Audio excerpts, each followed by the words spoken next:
So on this side of Jamuna, as you may have noticed when we were coming here, we crossed over Jamuna. On this side, there's 5 forests.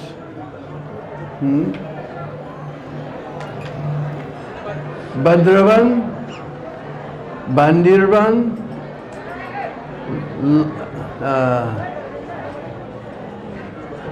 Bilvavan,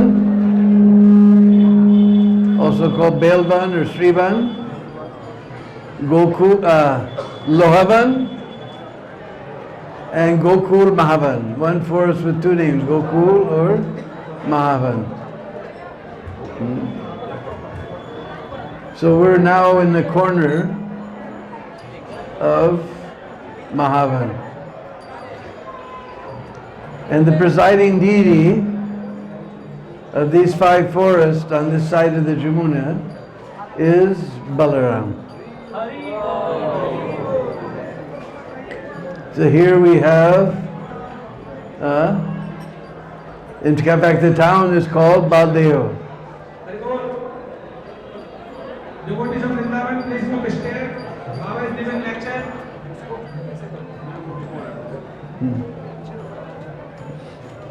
And here the presiding deity, you've got darshan, very amazing deity of Dauji. He must be at least 2 meters tall. Behind his head you see Ananta Shesh, who's the expansion of Baladev. And it's a little dark, but you can't see. One hand, right hand is giving us Ashirvad, blessing. It's a little dark, but you couldn't see. But left hand, you saw a little hole in his kurta for his left hand. He's holding his Baruni Patra. Of course, the locals say something else, but according to our acharyas, this is his Baruni Patra. So we know that it's Baladev.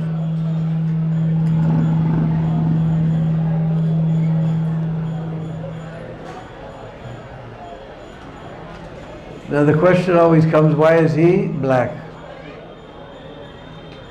And I always ask my question, that why is Ras Bihari in Juhu, why is he white? Why is Gokulananda in the manor, we were just there, he's white? Because he's carved from white stone. All ancient deities you'll see, they're carved out of black stone. Just like if you go on Navadi Bandhu Prikrama, you've been to Nishringapoli, right? You've never been to Nishringapoli. Who's been to Nishringapoli? Not very many. You don't like to go to Mayapur, huh? Anyway, those who've been in Navadi Bandhu Prikrama and Nishringapoli, you saw a lion. He was also black. Nishringadev. But did you ever see a black lion? All the ancient deities were carved out of black stone, so he's black. We shouldn't keep material idea in our minds about the Sri Vigraha. So we have very beautiful song. The song's actually about Krishna, but Baladev's, Dauji's name comes in it quite often.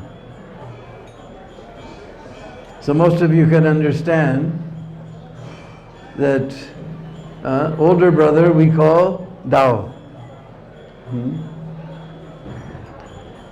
So Balaram, he's the older brother, so he's Dauji. Bo Sri Dauji Maharaj ki.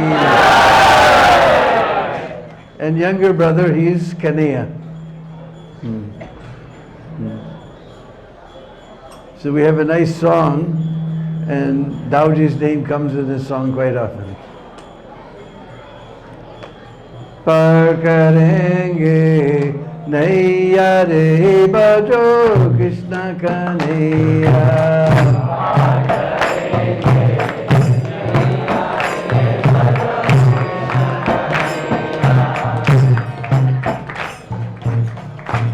For those who don't know Hindi, par means to cross over. Just like if you go to Delhi, you'll see the city has expanded on the opposite side of Jamuna. We call that Jamuna Par, Delhi Jamuna Par. So par karenge, Naya. Naya means a boatman. And what is our boat? Singing the names of Krishna Kanaya. Par karenge, Naya re bado Krishna Kanaya.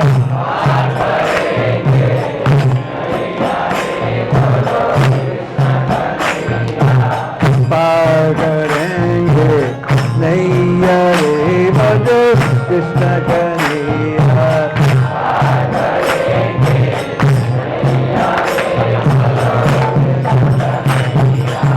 karenge, Naya re bado Krishna Kanaya. Krishna Kanaya, Dauji Kavaya, Dauji Kavaya, Krishna Kanaya, Dauji Kavaya, Dauji Kavaya, Krishna Kanaya, Dauji Kavaya, Dauji Kavaya,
Krishna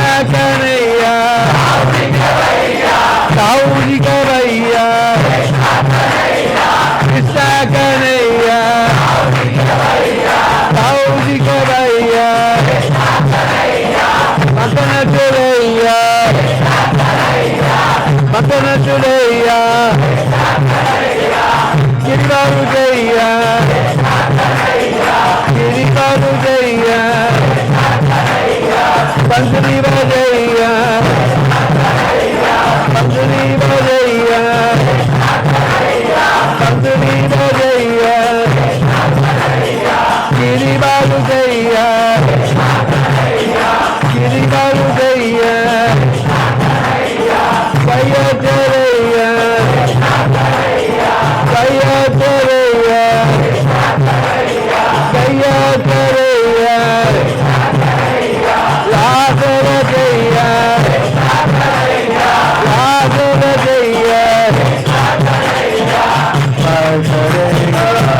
Kanhaiya Lal ki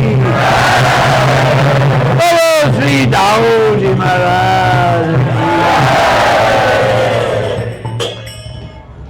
Om Ajnana Timirandasya Gyananjana Shalakaya Chakshuru Militam Yena Tasmai Śrī Gurave Namah Śrī Caitanya-Caritāmṛta Tapitam Yena Bhutale Swayam Rupa Kadamaya Sarati Swapadandikam Jaya Śrī Krishna Chaitanya Prabhu Nityananda Śrī Advaita Gadadhara Śrīvāsari Gaur Bhakta-vrinda Hare Krishna Krishna Krishna Hare Hare Hare Rama Rama Rama Hare Hare.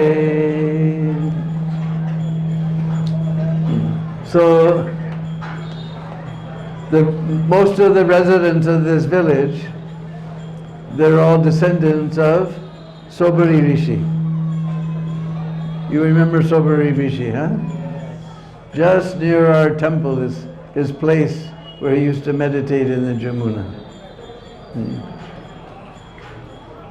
So the very back of the temple room, on the right in the middle, but on the very right side of that middle area, you'll see Murti of Sobari Rishi.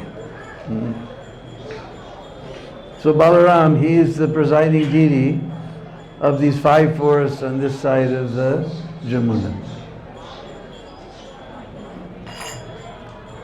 And he serves Krishna in so many ways. He becomes his walking stick, his crown, his flute. Even this Brajadam is expansion of Balaram. He becomes everything for Krishna.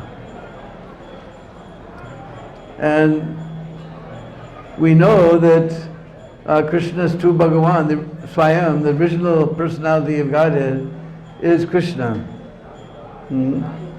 So, how is it that Balaram's appearing as the older brother?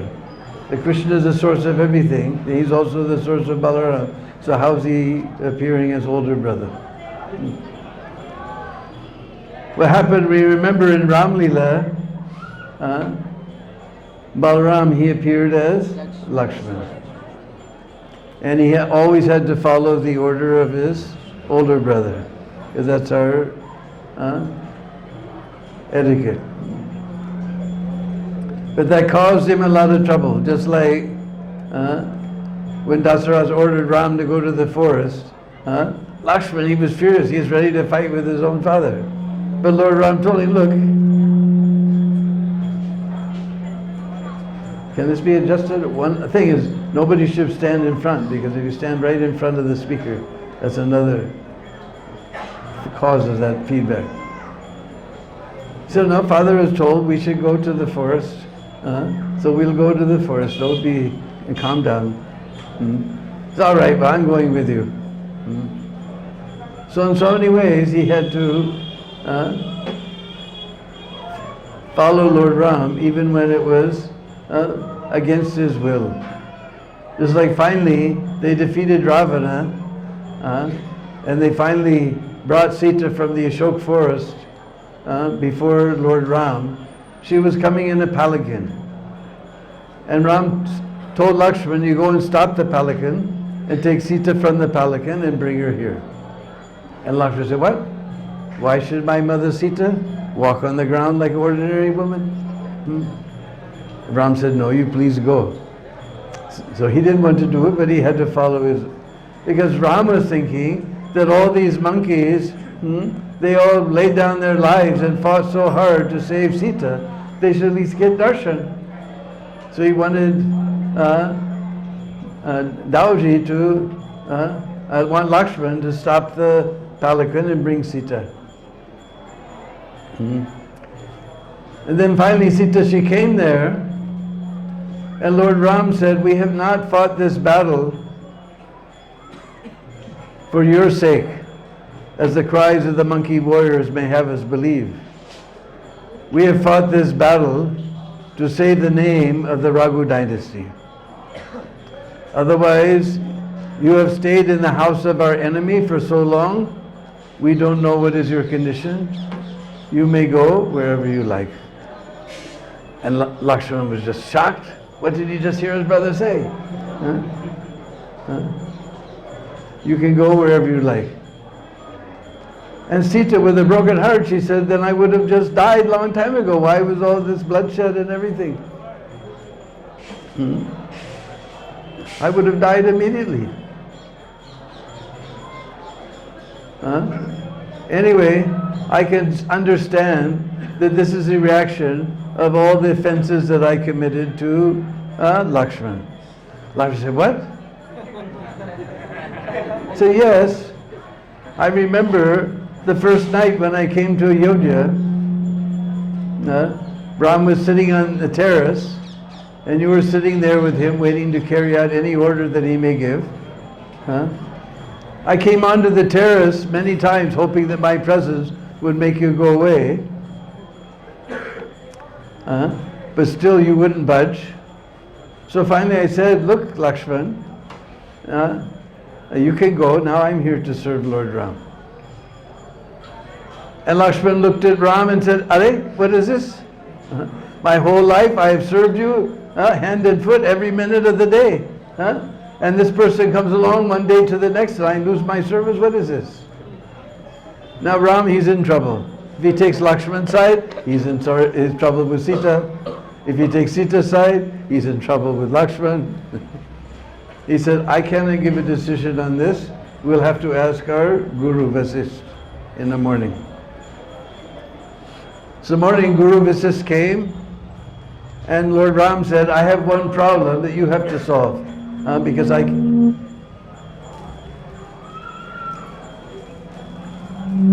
Don't hold it toward me, but hold it back toward the audience. So, you have to solve this problem. And Vasisht said, Are, you're solving the problems of everyone in the whole universe? And you have a problem that you can't solve? How am I going to solve it? He said, no, if I give any verdict in this issue, I will be accused of being partial by one side or the other. But you're Guru, you're impartial, so you can give the proper judgment. So then Sita said, so then I presented my case, that I left my father's house. I promised before the fire, before Lord Vishnu, before the Brahmins, before the Vaishnavas, that I would serve you with every ounce of energy of my life. In return, you would protect me for the rest of my life. So I came here with this understanding. And Lakshman said, wait a minute, I have served Lord Ram my whole life. From, every second of the day I've served him. Now one day to the next, this person comes and my service is gone? Yen yai. This is injustice.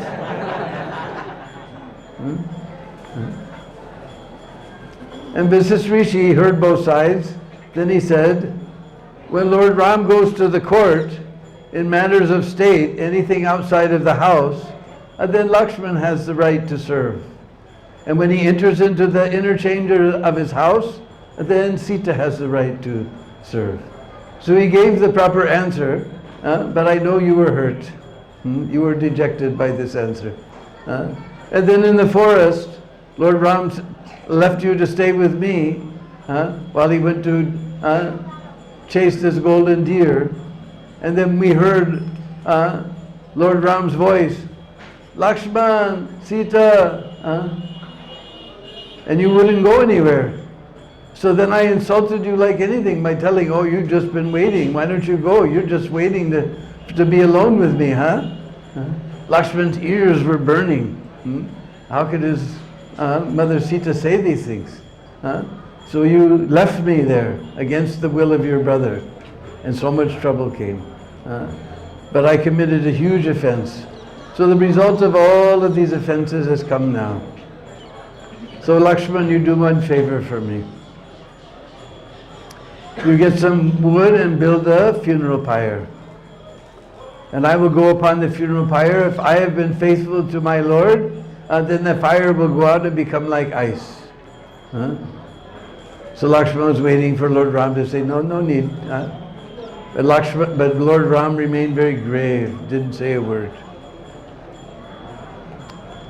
Lakshman, please do this one last favor for me. So it was against his whole being. It was just somebody else was doing it. He was collecting the wood, but he wasn't into it at all. It was just, he was just automatically doing all these things. Within his mind, he took a very heavy vow that in the future, if ever we have to take our avatar, that I'm going to be the older brother and he'll have to follow me. And I won't have to follow what he has to say. So he came as the older brother, Balaram. So just like in the Kurukshetra war, he had friends on both sides. So he didn't want to take part, and nobody could stop him. He went on pilgrimage because Krishna can't stop him. But still, Krishna always got his will. Just like we know that Duryodhana wanted to marry Subhadra, and so did Arjuna. So Krishna was backing Arjuna, Baladev was backing Duryodhana, and somehow Arjuna kidnapped her, and Balaram was ready to destroy him when Kanhaiya said, "Are thou? Who's driving the chariot?" And Balaram looked and said, "Subhadra was driving it." "Are Kanhaiya!" Somehow or other he always gets his will. So just like we see in what do you call it, Gaur Leela, then Nityananda, he's not the real brother of Mahaprabhu, but Mahaprabhu accepts him as his older brother. And I'm sure if in the Kalki incarnation there's a requirement for Balaram, he's also going to come his older brother. And maybe some of you saw down here that front on we get darshan of Lord Baladev, but you have to go to the side, and just from the very corner you can see Revati Ma. Because she's not like modern Western woman who wants to be in front of everybody. She's very chastely hiding behind the wall and facing toward her husband. You can see from there's a little side door you can see. There's no light today, but you can, if you let your eyes adjust, you can see her standing there. Other reason she's out of sight is that she's not actually part of Braj Leela. She's a part of Dwarka Leela. So, it's not far from Dwarka, there was a mountain named Raivat, and there was a king there whose name was Raivat. And Raivat Maharaj had a very beautiful daughter. Since she was the daughter of Raivat, she was Revati. And he tried to find a proper husband for her, but he wasn't satisfied with anyone. So he finally went to Lord Brahma. But Lord Brahma was in a meeting. Anytime you go to your temple president or your GBC, there's a big sign on the door, meeting. Do not disturb. And we have a sage in America named Murphy. He says a meeting is an event where minutes are kept and hours are lost. So hours went on. So then Lord Brahma finally finished the meeting. He called Raivat and Revati in and asked what they wanted. But actually, when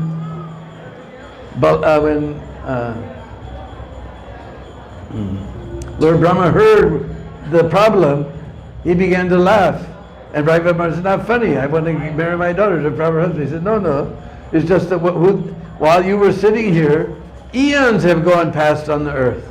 We remember Brahma Vimohan Leela, one second, one moment was 1 year, So you can imagine a meeting, how many hours they go on. 1 hour, ages have gone. Nobody even remembers the names of the people you're talking about." He said, "But don't worry, when you get back to the earth," they started out in Satyug. "When you get back, it will be Dwapar Yuga, and just nearby in Dwarka, there's a very nice fellow named Balaram. He's the perfect husband for Revati." So sure enough, they came back down to the earth, they saw everything small. All the cows are small, the trees are small, the people are small, everybody's small. So they went to Dwarka, they met Lord Balaram, and they made their proposal. And Balaram, he looked at this big tall wife, big tall bride, proposed bride. Now in India, we always try to make sure the husband and wife, they should be same caste, same color, same mentality, everything the same, So we would never make a match with a wife this big and a husband this small, So Balaram, he looked at this wife, this proposed bride. Then he took his plow, he put it on her shoulder, and brought her down to the proper size. So she's actually part of Dwarka Leela.